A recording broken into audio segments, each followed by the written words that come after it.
नमस्कार, आदाब, मैं अशर यासिर। स्वागत है आप सभी का सियासत टीवी के हिंदी समाचार में। सबसे पहले देखते हैं हेडलाइंस। दान विवाद और इस्तीफों के संकट के बीच राम मंदिर ट्रस्ट की बैठक आज, होंगे कई बड़े फैसले। ममता बनर्जी के जिन सांसदों ने दिया था इस्तीफा, बंगाल में राज्यसभा की 3 सीटों पर उपचुनाव का ऐलान। मुंबई में बारिश बनी आफत, देखते ही देखते ढह गया 3 मंजिला मकान, 6 की गई जान। बांकीपुर उपचुनाव, साख समीकरण और रणनीति की निर्णायक जंग, भाजपा के अभेदगढ़ में प्रशांत किशोर का दांव। खामेनेई के अंतिम संस्कार पर अमेरिकी दबाव, 13 देशों ने खींच लिया अपने हाथ, ट्रंप के मन में क्या। 90 मिनट तक की ट्रंप से बात, फिर पुतिन ने बरसा दी मिसाइलें, नाटो बैठक से पहले धुआं यूक्रेन। अब समाचार विस्तार से। श्री राम जन्मभूमि ट्रस्ट आज एक महत्वपूर्ण बैठक आयोजित करने जा रहा है। इस बैठक में हाल के दिनों में दान को लेकर उठे विवादों और अन्य अहम मसलों पर चर्चा की जाएगी। ये बैठक ऐसे समय हो रही है जब ट्रस्ट के कुछ प्रमुख सदस्यों के इस्तीफे की खबरें भी सामने आई हैं, जिससे मामला और भी संवेदनशील हो गया है। सूत्रों के मुताबिक आज की बैठक में कई अहम बिंदुओं पर विचार विमर्श किया जाएगा। वहीं इस बैठक पर कांग्रेस नेता पवन खेरा ने कहा है कि जिस ट्रस्ट ने ये बैठक बुलाई है वो ट्रस्ट संदेह के बहुत बड़े घेरे में है। उस ट्रस्ट के किसी भी निर्णय पर कोई कैसे भरोसा करेगा, उसकी निर्णय लेने की प्रक्रियाओं पर कोई कैसे भरोसा करेगा। सीधी बात है, राम मंदिर का पूरा प्रकरण, ये ट्रस्ट, इसका संचालन, मंदिर निर्माण और संचालन सब सीधे आरएसएस और पीएम कार्यालय की निगरानी में हो रहा है। जिस ट्रस्ट ने ये बैठक बुलाई है वो ट्रस्ट संदेह के बहुत बड़े घेरे में है। उस ट्रस्ट के किसी भी निर्णय पर कोई कैसे भरोसा करेगा, उसकी प्रक्रियाओं पर, निर्णय लेने की प्रक्रियाओं पर कोई कैसे भरोसा करेगा। सीधी बात है, राम मंदिर का ये पूरा प्रकरण, ये ट्रस्ट, इस ट्रस्ट का संचालन, मंदिर का कंस्ट्रक्शन, मंदिर का संचालन, ये सब सीधे आरएसएस और प्रधानमंत्री कार्यालय की निगरानी में हो रहा है। जब उनकी निगरानी में सब कुछ हो रहा है तो जिम्मेदारी से वो कैसे बच सकते हैं।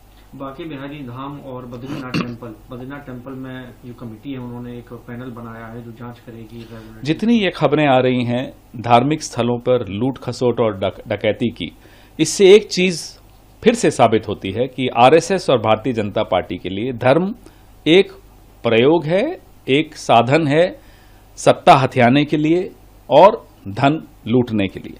उसके अलावा धर्म की इनकी जिंदगी में कोई अहमियत नहीं है। पश्चिम बंगाल के विधानसभा चुनाव में हार के बाद टीएमसी के 3 राज्यसभा सांसदों ने इस्तीफा दिया था। इन सीटों पर निर्वाचन आयोग ने चुनाव का ऐलान कर दिया है। इन तीनों ही सीटों पर 24 जुलाई को मतदान होगा। ममता बनर्जी के करीबी माने जाने वाले सुखेंदु शेखर रॉय पहले राज्यसभा सांसद थे, जिन्होंने 8 जून को टीएमसी और संसद की सदस्यता से इस्तीफा दिया था। उन्होंने टीएमसी में भ्रष्टाचार, महिलाओं के खिलाफ हिंसा और ममता बनर्जी के नेतृत्व पर सवाल खड़े किए थे। रॉय के बाद सुष्मिता देव ने 10 जून को टीएमसी छोड़ने का ऐलान किया था।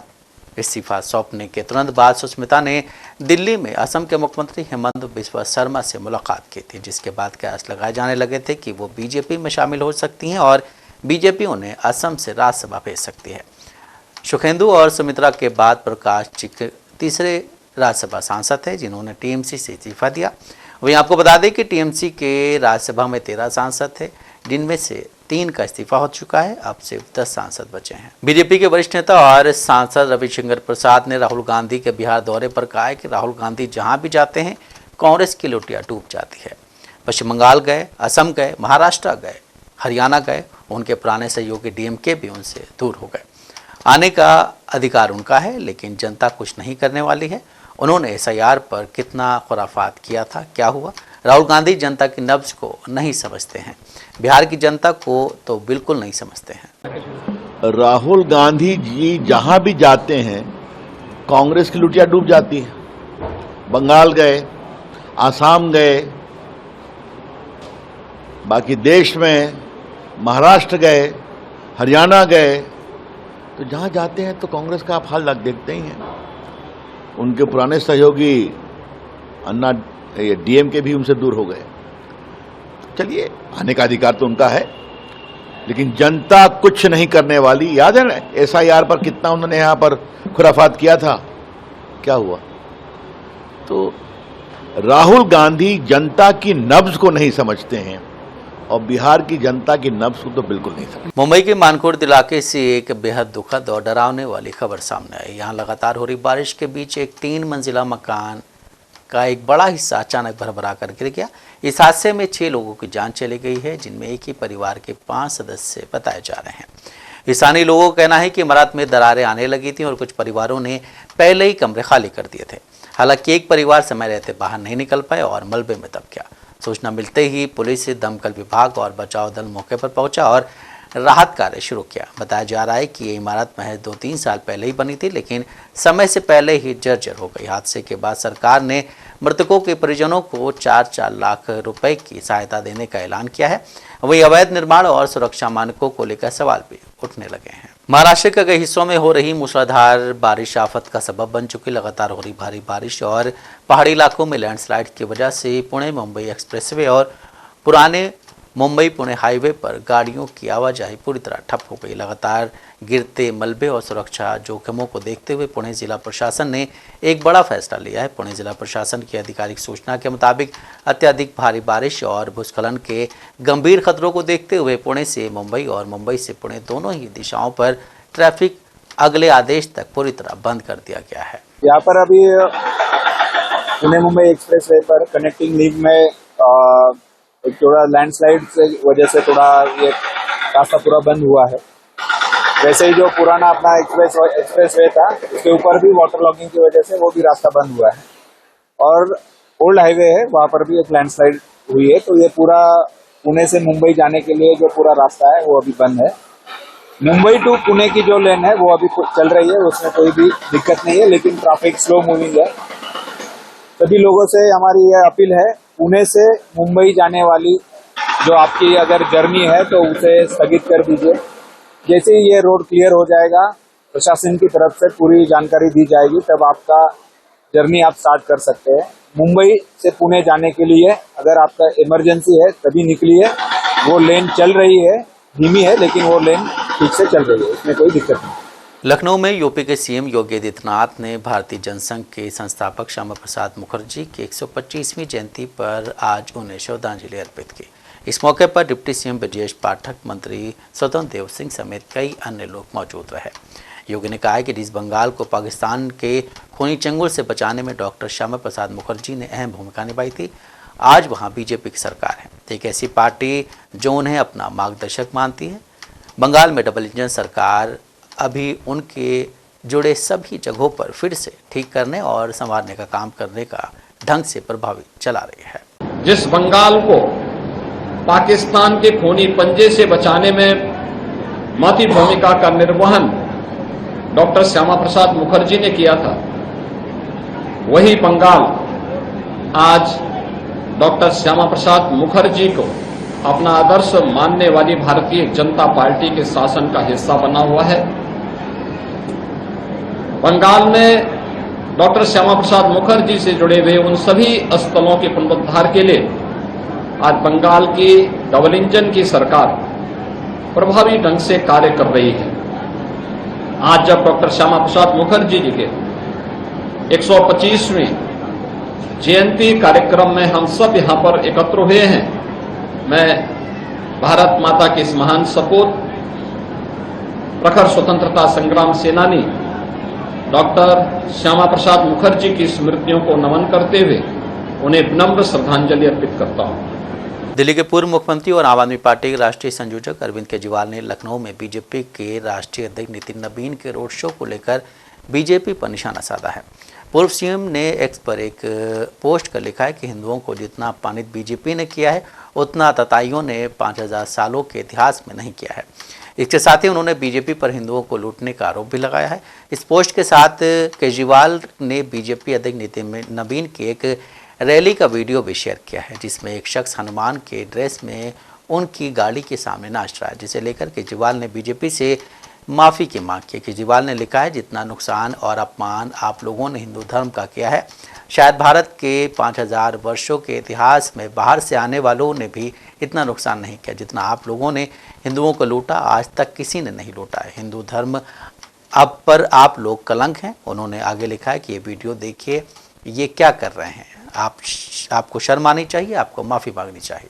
बागीपुर विधानसभा उपचुनाव बिहार की राजनीति का टेस्ट केस बनता जा रहा है। 30 जुलाई को मतदान और 3 अगस्त को मतगणना के साथ ये मुकाबला भाजपा की संगठनात्मक ताकत, नितिन नवीन की राजनीतिक विरासत और प्रशांत किशोर के प्रयोग तीनों की एक साथ परीक्षा में बदल गया है।